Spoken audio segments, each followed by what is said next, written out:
আসসালামু আলাইকুম, কেমন আছেন সবাই? আশা করি সকলেই ভালো আছেন। আজকে আমি তেলাপিয়া মাছ দিয়ে বেগুন আর কচুরমুখী রান্না করব। প্রথমে মাছটা ধুয়ে হলুদ লবণ লাগায়ে মাছটা ভেজে নিলাম লাল লাল করে। তারপরে ভেজে নেওয়ার পরে কাঁচামরিচ আর পেঁয়াজ কেটে নিলাম, মশলা সামান্য রেডি করে নিলাম। এদের বেগুন কেটে নিলাম, দেখেন ফ্রেশ বেগুন কেটে নিলাম, কচুরমুখী ভালো করে কেটে ধুয়ে নিলাম। তারপরে ঝাল পেঁয়াজ লাল করে যখন হালকা লাল লাল হবে তখনই আমরা কচুরমুখীটা ওই ঝাল পেঁয়াজে দিয়ে ভালো করে ভেজে নেব, নেড়ে চেড়ে ভালো করে ভেজে নেব। কচুরমুখীটা একটা যে লাল লাল ভাব আছে, একটু ভেজে নিলে আসলে ওইটা কেটে যায়, এই জন্য একটু ভালোভাবে ভেজে নেব আমরা। তার ভিতরে হাফ চামচ লবণ আর হাফ চামচ হলুদ দিয়ে দেবো, দিয়ে তারপরে আবারও ওই যে মশলা যেটা বেটে রাখছিলাম জিরা আর রসুন বাটা সেটা দিয়ে দেবো, দিয়ে ভালো করে কষায় নেব, খুবই সুন্দর করে কষায় নেব। যে দেখতে পাচ্ছেন যেভাবে করছি আর কি সেইভাবেই করে নেবেন।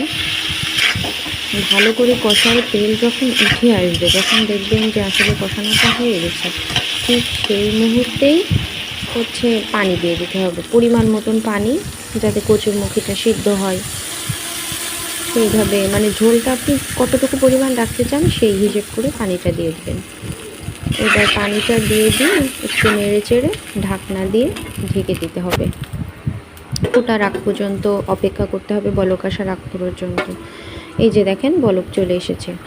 বলক যখন চলে আসবে তখন ওই যে কেটে রাখা যে বেগুনটা সেটা দিয়ে দিতে হবে। এই যে দিয়ে দিলাম, বেগুনটা দিয়ে আরেকটু নেড়ে চেড়ে ভালোভাবে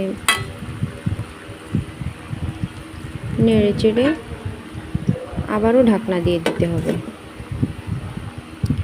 বেগুনটা যখন ওর সাথে ফুটে আসবে তখন আমরা যেই ভেজে রাখছিলাম যেই মাছটা, সেই মাছটা ওর পরে একে একে দিয়ে দেবো, সাজায় দিয়ে দেবো।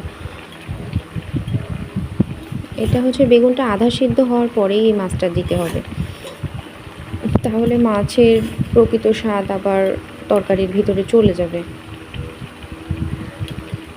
মাছটা দিয়ে আবারও ঢেকে দিতে হবে ভালোভাবে।